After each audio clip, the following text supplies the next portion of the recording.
Kroger's own CEO, Greg Foran, sat in front of analysts in June and said something that should have made every household in America sit up straight.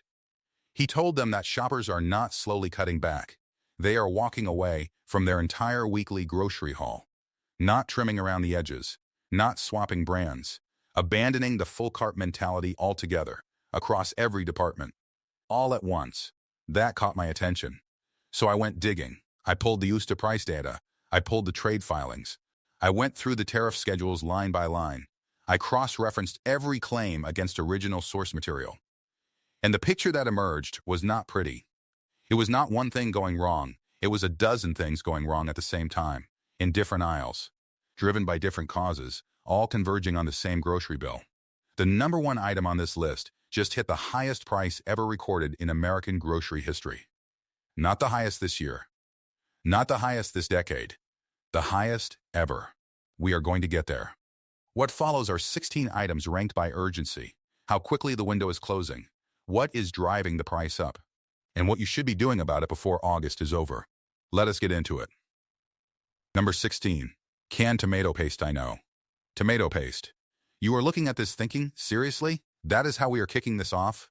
A tiny can that costs $1? That reaction makes perfect sense. And that reaction is exactly the problem. Nobody pays attention to tomato paste, which is precisely why it is the canary in the coal mine for everything else on this list. Two separate forces are hammering this product at the exact same time, and almost zero consumers have noticed.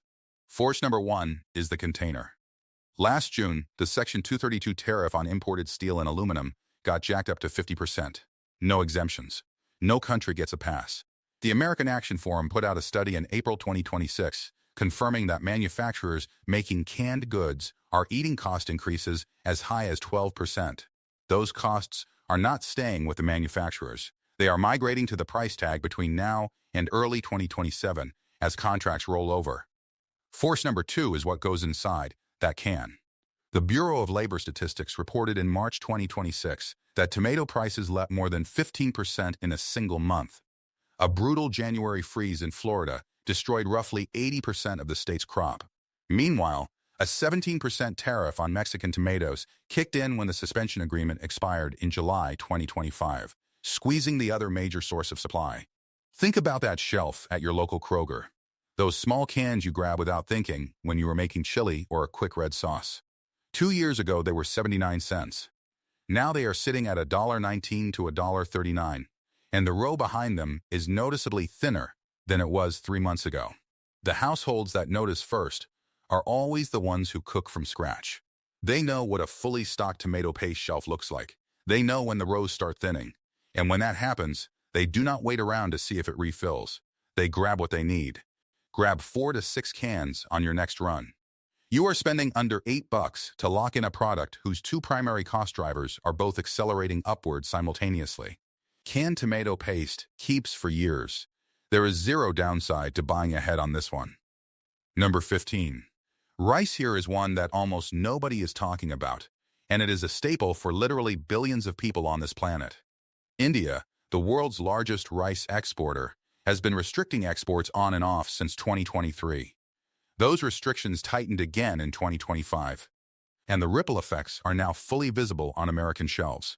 The USDA has flagged rice as a category under pressure heading into late 2026. Global stockpiles have been declining.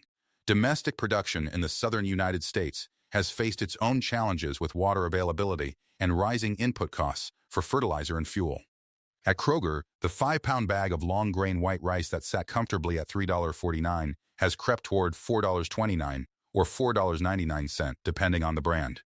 Jasmine and basmati varieties have moved even more aggressively. A household that uses rice as a dinner base 3 or 4 nights a week feels this compounding week after week.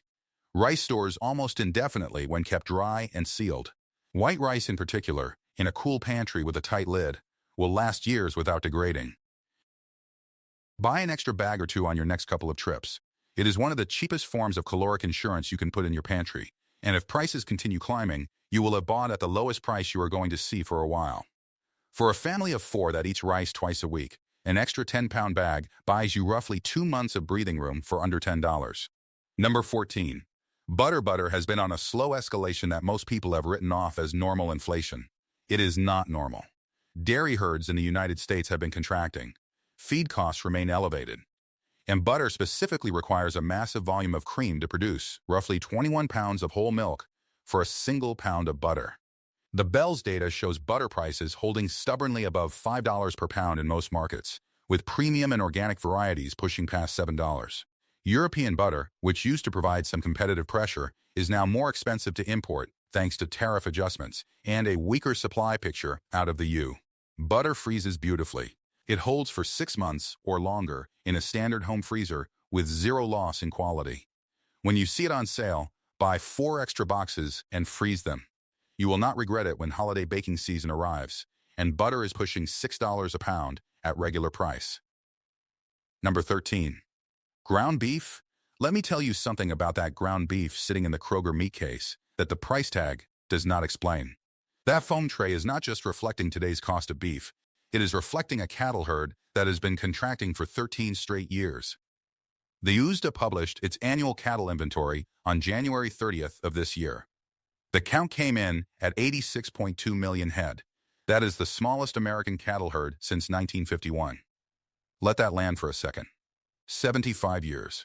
The beef cow count specifically fell to 27.6 million, down 1% from last year, even though beef prices were sitting at record highs. Ranchers had every reason in the world to expand. They contracted anyway. The Bell's data for May 2026 has ground beef averaging $6.75 per pound. That is not a temporary spike. That is a new baseline being established by biological reality. A cow gestates for 9 months. The calf then needs another 17 months before it reaches slaughter weight. No policy lever, no executive order, no market signal can accelerate that timeline. Ground beef is how America eats on a Tuesday night. It is tacos. It is meat sauce. It is the thing the whole family recognizes when it hits the skillet. When affordable ground beef becomes harder to access, it reshapes the entire weekly meal plan for a household. Think about what that means for a family of 4 eating ground beef twice a week. At $6.75 a pound, using a pound and a half per meal, that is over $20 a week just on ground beef. A year ago, it was closer to $15. Over a month, that is an extra $20 bleeding out of the grocery budget on a single protein. Smart families are already blending ground beef with ground turkey at a 70-30 ratio. You keep the flavor profile and the texture. You cut the cost meaningfully. Buy family packs when Kroger runs a promotion. Break them into 1-pound portions in freezer bags and lay them flat. You can stack 8 to 10 pounds in a single freezer drawer. At current prices, that is $60 to $70 a protein locked in before the next leg up. If this is giving you a different way to think about your grocery runs, drop a like, leave a comment with which item surprised you most, and subscribe so you do not miss the next one. Number 12. Ground coffee. Walk into the coffee aisle at any Kroger right now and the shelves look full. That is not the issue. The issue is what the tags say. The Bureau of Labor Statistics reported that a pound of ground roast coffee averaged $9.72 in April 2026. That is the highest recorded price since the Bells started tracking coffee in 1980. Year over year, the coffee index jumped 18.5%. Let me say that differently. Coffee got almost 20% more expensive in 12 months. The root cause traces directly to Brazil. Severe drought hammered the Arabica belt across 2024 and 2025, gutting yields from the world's largest producer. The International Coffee Organization's February 2026 report showed composite prices easing slightly from January, but still sitting at historically extreme levels. Tariffs piled on top of that. Coffee did eventually get relief through a White House executive order in November 2025, but months of 10 to 50% tariffs on green and roasted coffee had already been absorbed into roaster inventories. What you see on the shelf right now is the cost of that absorption being passed through. That store brand canister you used to grab for $6? It reads $8.49 or $9.29 now, and you still buy it, because coffee is not a category where most households negotiate. That is exactly the kind of item where the increase stays invisible until you look at your monthly total and realize coffee alone added $15 to $20. When Kroger drops a digital coupon or a buy one get one on coffee, treat it like a priority event. A sealed canister keeps for 3 to 5 months. 2 canisters at a promotional price beats waiting in every scenario. Number 11. Baking chocolate and cocoa powder chocolate has pulled off something genuinely rare in the grocery world. It has become dramatically more expensive while simultaneously getting physically smaller, both at the same time. The cocoa crisis that started with back-to-back droughts and swollen shoot virus outbreaks in West Africa's Ivory Coast and Ghana pushed futures to $13,000 per metric ton in late 2024. By early 2026, futures had come down to the $5,000 to $6,000 range. That sounds like relief until you realize the historical norm was $2,000 to $3,000. We are still sitting at 2 to 3 times normal. The lag between commodity costs and shelf prices means consumers are absorbing the damage right now, not last year. Hershey put through double-digit price increases in mid-2025. Their fourth quarter earnings showed 7% net sales growth, and nearly all of it came from higher prices, not from people buying more product. Candy prices overall climbed 11.6% year-over-year in February 2026, according to the Bells. Go stand in the baking aisle and pick up a bag of chocolate chips. The bag that used to be 12 ounces might now be 10. The price that used to be $3.49 might now read $4.79. The chocolate smells identical when you open it.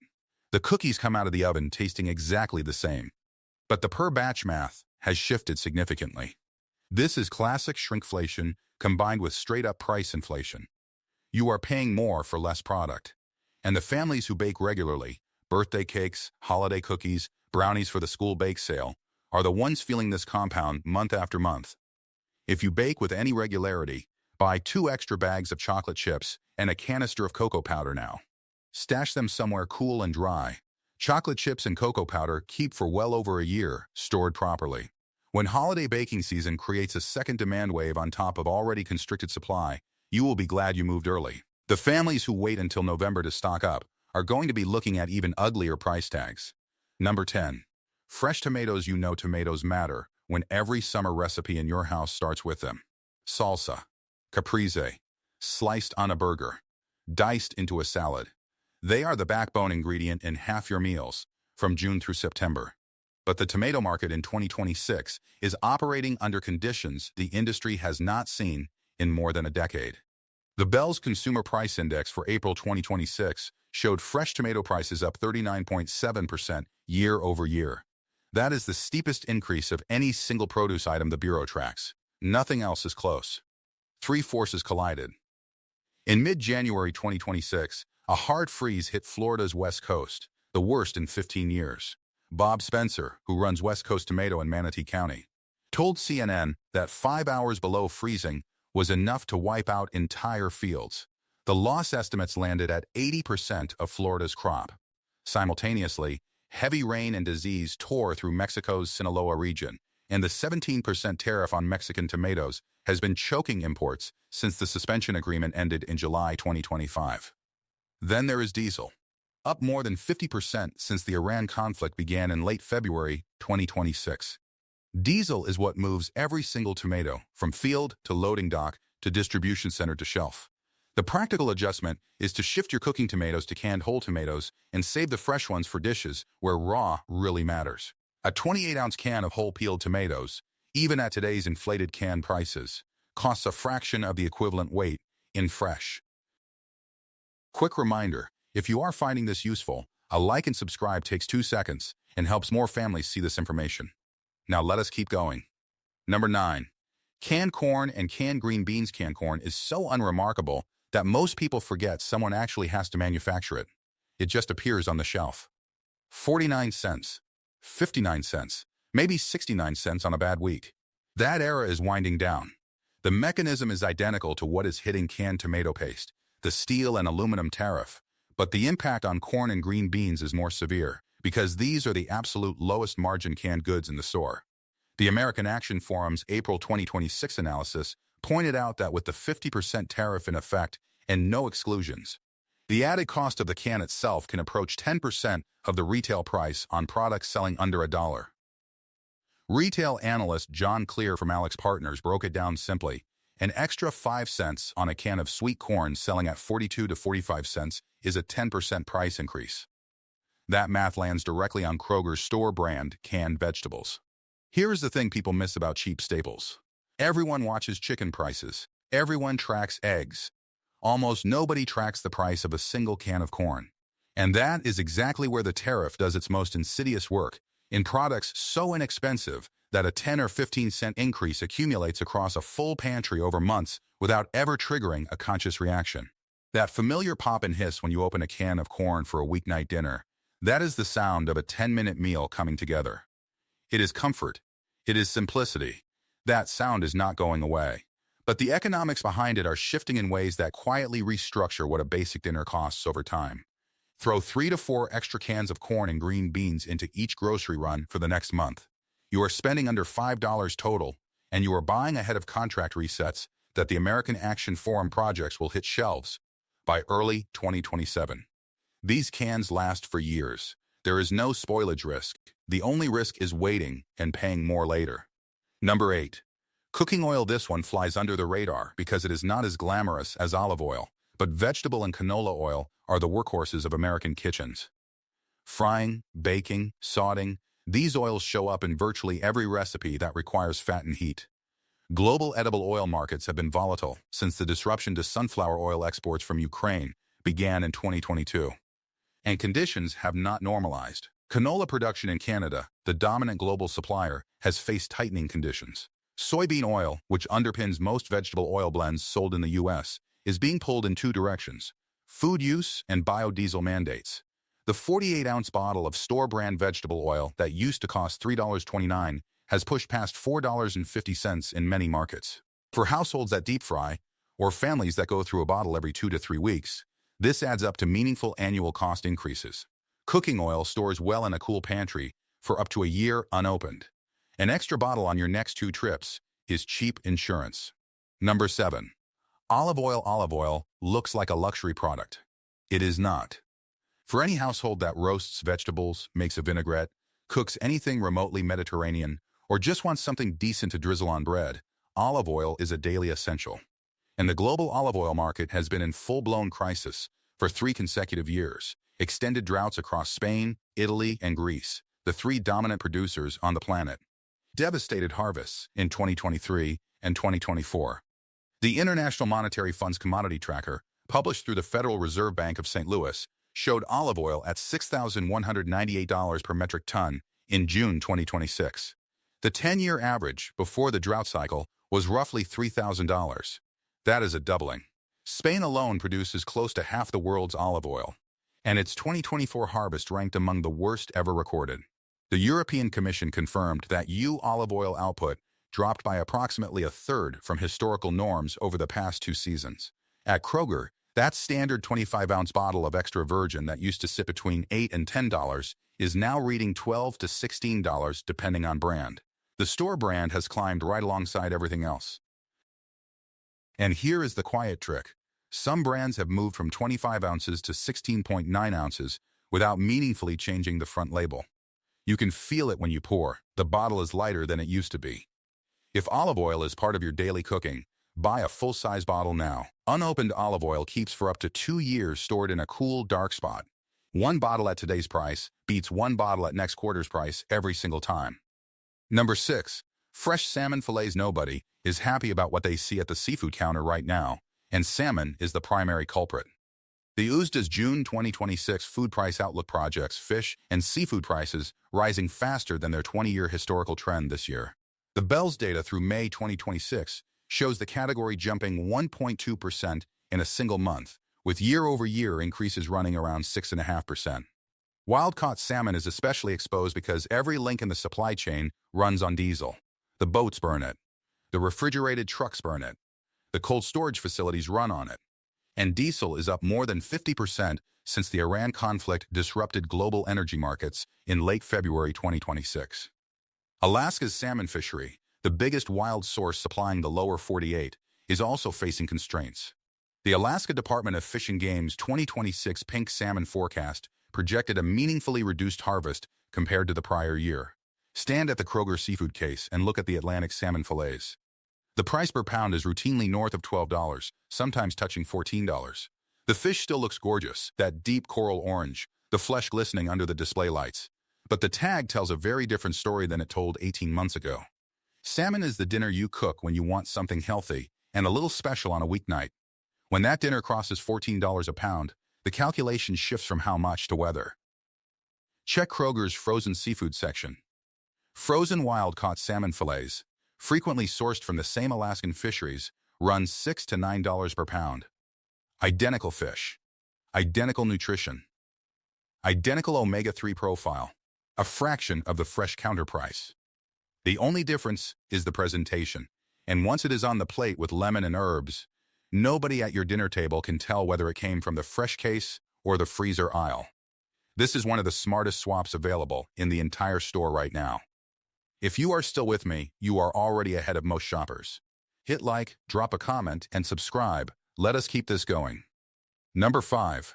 Granulated sugar has been climbing steadily for over a year, and in 2026, the pace has picked up. The USDA's June 2026 food price outlook predicts sugar and sweets prices will increase 6.7% this year, placing it among the fastest-moving categories in the entire grocery store. The Bells confirmed a 1.3% jump in a single month from April to May 2026. The underlying cause is global. Drought conditions in India and Thailand, two of the world's biggest sugar producers, slashed output across 2024 and 2025. Brazil, which normally fills production gaps, diverted a larger portion of its sugarcane toward ethanol as energy prices surged following the Iran conflict. That left less raw sugar moving into export channels. Pick up a 4-pound bag of granulated sugar at Kroger. The weight feels the same.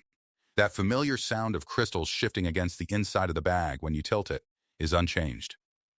But the price has moved from $2.99 to $3.69, or higher in most markets.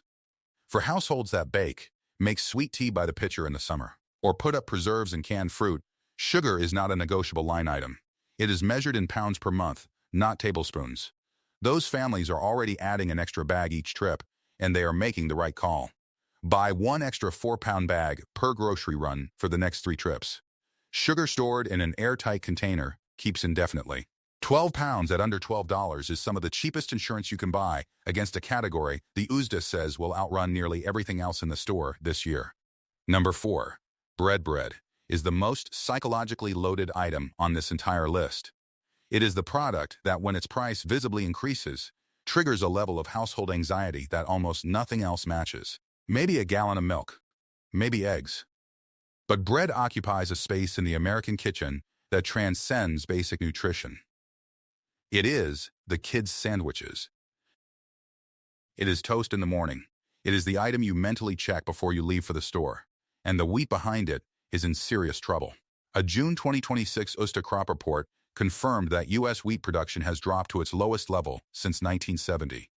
Drought across the southern Great Plains and sections of the Pacific Northwest reduced winter wheat yields for the second straight year.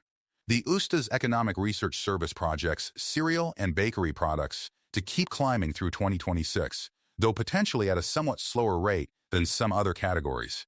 But that projection does not capture the compounding.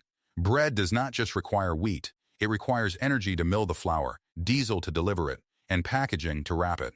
Every one of which has its own upward cost trajectory.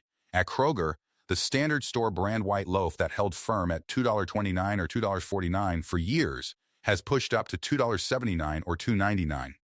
Premium whole wheat loaves have crossed $4.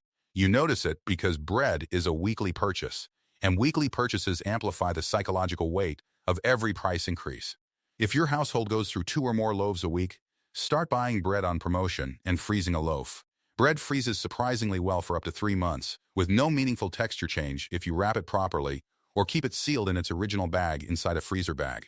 Pull it out the night before you need it, let it thaw on the counter, and it is indistinguishable from a fresh loaf. This is one of the simplest budget moves available, and almost nobody does it consistently. Number 3. Canned and bottled soft drinks. A 12-pack of soda is getting more expensive for reasons that have absolutely nothing to do with what is inside the can. The aluminum is the story. The same Section 232 tariff that targets steel also hit aluminum at 50% as of June 2025. Every can of Coke, Pepsi, sparkling water, and store-brand soda is made of aluminum. Scott Breen, president of the Can Manufacturers Institute, stated publicly that these tariffs dramatically increase the cost of critical production materials and put direct price pressure on American-made consumer goods. On top of the can cost, the sugar inside is climbing at 7% per the USDA's 2026 forecast, and the Bells projects non-alcoholic beverages overall to rise 5.7% this year, well above the 20-year historical average. That 12-pack at Kroger that used to hover around $4 to $5 is now sitting at $6 to $8, depending on brand. Across the summer, a family buying two 12-packs per week is spending $60 to $70 a month, up from $45 or $50 a year ago. That is $15 to $20 per month on soda alone that did not exist in last year's budget. That snap and hiss of cracking open a cold can on a hot afternoon is one of the most universal small pleasures in a household. It costs almost nothing in the moment. But the moments add up, and this summer they are adding up faster than last summer. The workaround is straightforward. Switch to 2-liter bottles for everyday household consumption and reserve cans for when you need grab-and-go convenience. The 2-liter is dramatically cheaper per ounce, and the plastic bottle does not carry the aluminum tariff. That single switch can cut your soft drink spending by 30 to 40%. Number 2. Canned soup. Most people assume canned soup is untouchable. Cheap, filling, stores forever. The product people turn to when they are stretching every dollar. All true.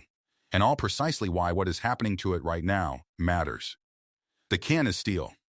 The 50% Section 232 tariff applies in full. The American Action Forum confirmed that canned goods manufacturers negotiate supply contracts on an annual cycle beginning in the October to December window, which means the complete tariff cost will be embedded in shelf prices by early 2027. Some of it is already arriving. Conagra Brands, which produces Hunt's, Chef Boyardee, and a range of private label soups, noted in its fiscal year 2026 earnings commentary that packaging input costs remain elevated and are being addressed through pricing adjustments. Campbell's has echoed similar language about packaging costs in investor communications through 2025 and into 2026. Canned soup is comfort in its most concentrated form. It is the lunch your mother made you. It is the meal you prepare when someone in the house is under the weather. And the cost of that comfort is now directly tied to a tariff on the metal container that holds it. Add 2 to 3 cans per grocery trip for the next month. Lean toward store brand, which delivers the same nutrition at a lower baseline price. $6 to $8 across 4 trips gives you a dozen cans in the pantry before the next contract-driven price adjustment hits. We are almost at number 1. If you have made it this far, you are taking this seriously. Like, comment, subscribe, and let us finish this. Number 1. Fresh beef steaks. This is the item I flagged at the top. The one that has now reached the highest price ever recorded in the history of American grocery tracking. And the forces behind it are a 3-part collision with no quick fix for any of them. The first is the herd. The USDA's January 2026 cattle inventory report counted 86.2 million head on American farms, smallest total since 1951. The beef cow count registered 27.6 million, down 1% from the prior year. The American Farm Bureau Federation confirmed that meaningful herd expansion is unlikely before 2028 at the earliest, because the biology of cattle means it takes over 2 years from the decision to retain heifers to an additional animal reaching the market. The second is the border. In May 2025, Agriculture Secretary Brooke Rollins shut down all imports of live cattle from Mexico. USDA data shows Mexico represented roughly 62% of U.S. cattle imports between 2020 and 2024. That supply pipeline is gone. The third is fuel.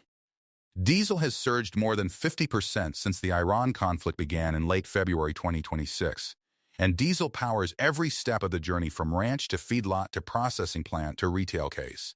The Bell's data for April 2026 showed uncooked beefsteaks up 16.1% year over year. Beef roasts climbed 17.8%. Go stand in front of the meat case and look at a package of New York strips. The marbling is still beautiful. The color is still that deep ruby red. It is still the cut you have been grilling every summer for 2 decades. But the tag reads $15 to $19 per pound.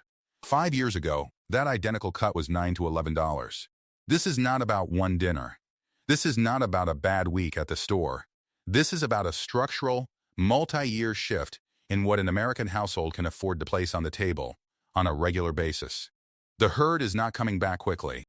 The border policy is not reversing tomorrow. Diesel is not dropping back to pre-conflict prices next month. All three forces are entrenched, and they are compounding against each other. The families who recognize this early and position their freezers before the rest of the aisle catches on are the ones who will still be eating well in September. The ones who wait are going to be standing at that same meat case, wondering when it all changed and what they missed. The big picture, these 16 items are not 16 isolated problems. They are a single pressure expressing itself across 16 different aisles. Steel and aluminum tariffs are hitting the can.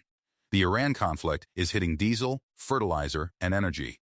A 75-year low on the cattle herd is hitting every protein case in the store. 2 years of global weather disruption, Brazilian coffee droughts, Florida tomato freezes, Mediterranean olive failures, Asian sugar shortfalls are landing on produce and pantry staples from every direction. Simultaneously, on the same grocery receipt. Start this week with the two moving fastest: fresh beef and fresh tomatoes. Freeze beef flat in portions if you catch a promotion. Over your next 2 to 3 trips, layer in the canned goods: tomato paste, corn, green beans, soup. Every can you buy right now is at pre-contract reset pricing. Then round out coffee, sugar, butter, rice, olive oil, cooking oil, baking chocolate, and bread over the rest of the month. One extra bag or bottle per trip puts you ahead without blowing up any single week's budget. None of this requires panic buying. None of this means clearing shelves or maxing out a credit card. It means adding 1 or 2 extra items per trip, methodically, over the course of 3 to 4 weeks. It means paying attention to the signals coming from the data, instead of waiting until the shelf is already bare and the price has already jumped. When shelves thin out in August, there will be 2 types of households walking the same aisles. One will be scrambling to react to what has already disappeared, paying premium prices for whatever remains. The other will already have a calm, organized pantry built up gradually over the preceding weeks. Not because they panicked, not because they hoarded, because they paid attention to what was right in front of them and acted early while the option was still available.